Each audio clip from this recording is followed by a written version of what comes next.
Ultra tenth में आपका स्वागत है। आज हम इकोनॉमिक्स का चैप्टर 2 पढ़ेंगे। दोस्तों, हम सब अपनी कमाई के बारे में तो सोचते ही हैं, है ना?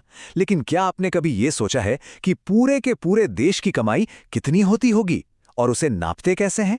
आज के इस सेशन में हम इसी बड़ी पहेली को सुलझाने वाले हैं कि आखिर ये राष्ट्रों का धन होता क्या है। तो सबसे बड़ा सवाल यही उठता है कि क्या हम किसी देश की आर्थिक सेहत, उसकी संपत्ति को माप भी सकते हैं? और इसका जवाब है जी हां, बिल्कुल। और इसकी शुरुआत होती है अर्थव्यवस्था की सबसे छोटी मगर सबसे जरूरी इकाई से। आप देखिए, पूरे देश की इतनी बड़ी अर्थव्यवस्था को समझने से पहले हमें एक बहुत ही बेसिक चीज समझनी होगी, और वो है एक इंसान की आय यानी इनकम।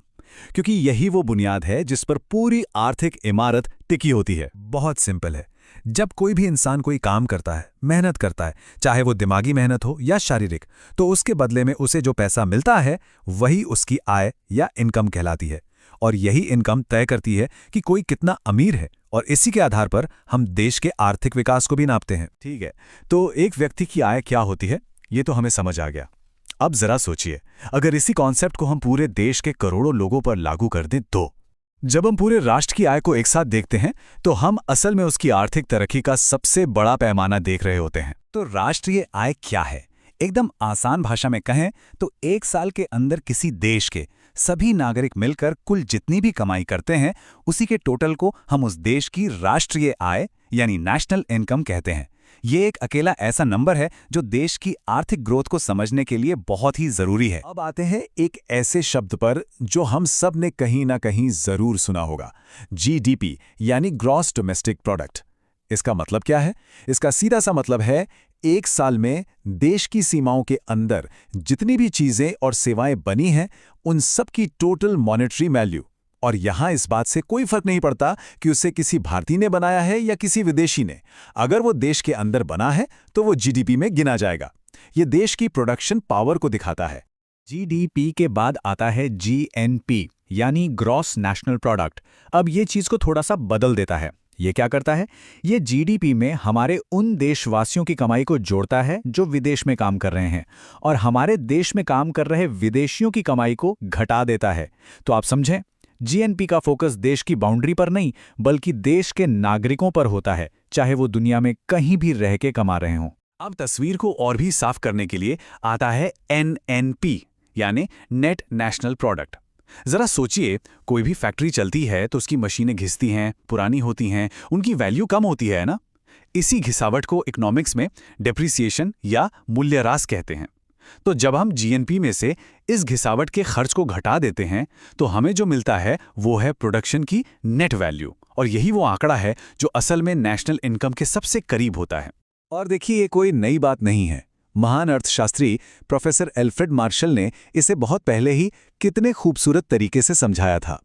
उन्होंने कहा था कि किसी देश के लोग, उसकी पूंजी और उसके प्राकृतिक संसाधन, ये सब मिलकर एक साल में जो भी नेट या शुद्ध उत्पादन करते हैं वही उस देश की सच्ची राष्ट्रीय आय है। ठीक है, हमारे पास देश की कुल कमाई का एक बड़ा सा नंबर तो आ गया, लेकिन एक सवाल है, क्या सिर्फ ये जानना काफी है कि देश की टोटल इनकम कितनी है?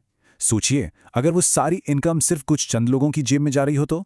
यहीं पर जरूरत पड़ती है एक और चीज की, और वो है प्रति व्यक्ति आय या पर कैपिटा इनकम, जो हमें एक एवरेज तस्वीर दिखाती है। और इसका फॉर्मूला तो बहुत ही सिंपल है। बस देश की कुल राष्ट्रीय आय को देश की कुल जनसंख्या से डिवाइड कर दीजिए। इससे जो नंबर मिलता है वो हमें ये बताता है कि औसतन एक नागरिक कितना कमा रहा है।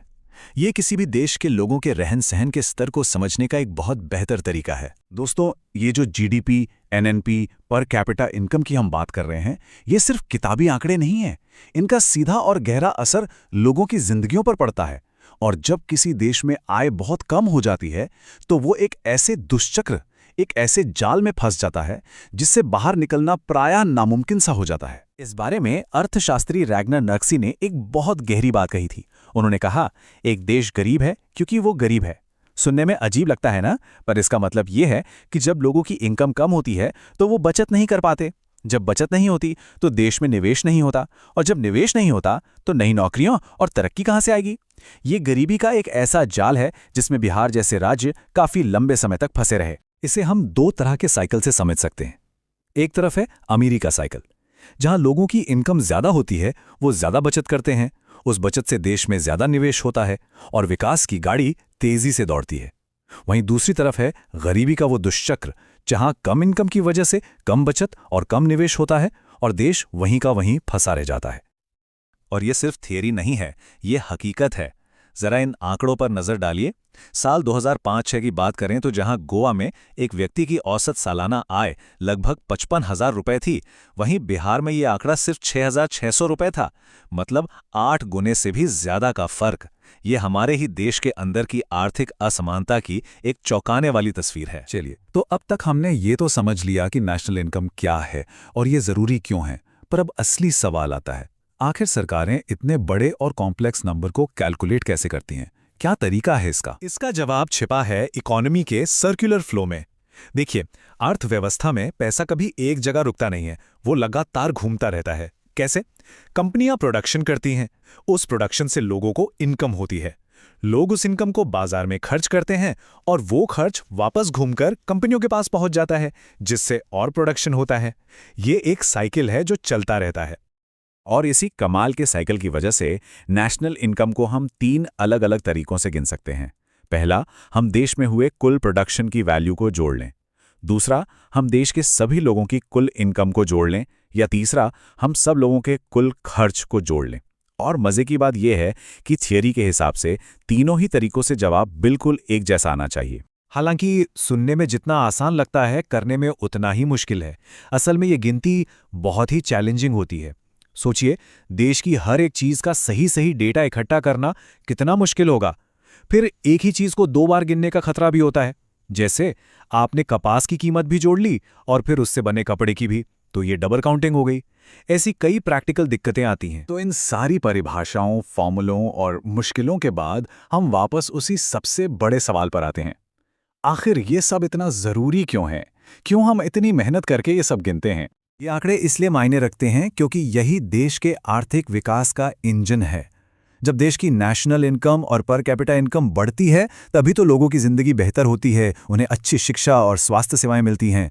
सरकारें भी इन्हीं नंबर्स को देखकर देश के भविष्य के लिए नीतियां और योजनाएं बनाती हैं। लेकिन एक मिनट, इन सभी आर्थिक पैमानों में एक बहुत बड़ी, एक फंडामेंटल कमी है।